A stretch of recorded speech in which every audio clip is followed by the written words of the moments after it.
good? This your man right here, Kurt Nice. Shades of Hip Hop, shadesradio.com, Temple of Hip Hop, and of course, Stop the Violence Movement.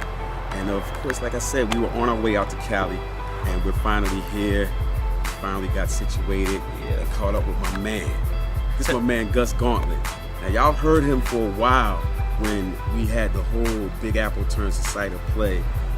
Well, we had like some nice little intros and stuff from that we recorded in New York, actually.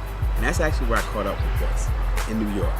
So we're gonna try to find out, once again, how a Cali native comes to New York, turns the Big Apple to cider with the underground hip hop play, and then takes it back out here to do bigger things. So, Gus, just introduce yourself to the people one time. Yeah, definitely. You know, Gus Gauntlett, aka MC Karma, and back here in my pseudo hometown. I'm really from the South Bay, but I'm back here in Cali, really to promote Stop the Violence with Kurt Nice and the fam, and also to spread the hip hop music out here as well.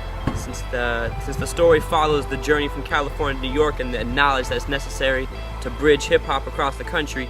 And so tell us a little bit more about the play. Yeah, bottom line, it's a hero's journey into the history of East Coast hip hop music through the eyes of an outsider.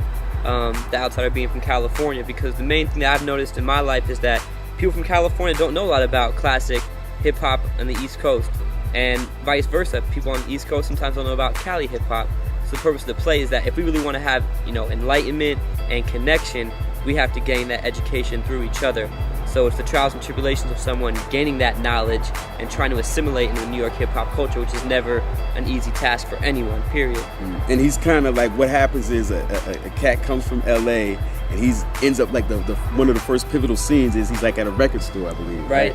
And he's talking about hip hop and that, and the cat is overhearing him and lets him know what he should do to find out what real hip hop is about. Yeah. All right, this is what it is. We're just gonna finish this off.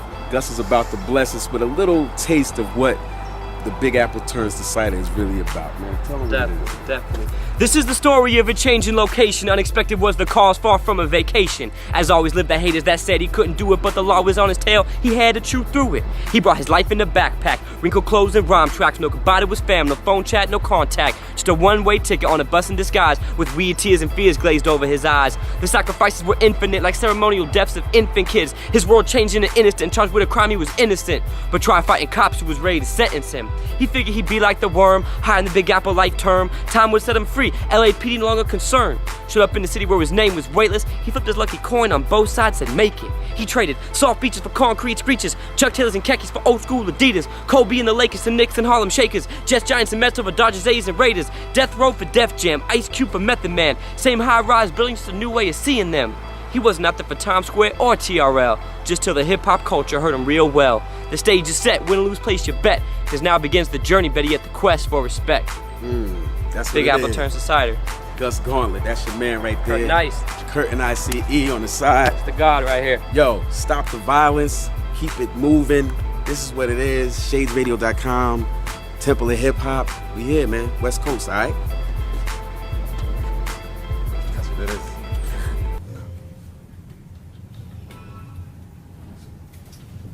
Eric V and Rakeem? Rock him! Who are they? Yo, I got him. What the hell you just say? What? I never heard of them. Are they nice or something? Man, without that duo hip-hop is nothing. Before Rakeem and Eric B, hip-hop artists had limited techniques, rhyming one syllable, like cat ratting back. Verses so simple, childhood rap. Rakeem flipped the whole game, while Unbreakable was capable. MCing was never the same. It's only one capable, breaks the unbreakable. Melodies unmakeable, patterns unescapable. Cats never heard bars like this fire. Power of wordplay took everyone else's levels higher. Increased my desire to lead by example. Not to mention a couple beats I couldn't help stand. What else did they do? Yeah, how about the first ever cliffhangers, dude? So now I learn to earn because I'm righteous. I feel great, so maybe I might just... Just what? Exactly.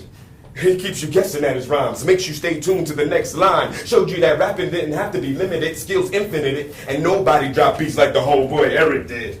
He really is a hip-hop virgin. Yeah, but we can turn him.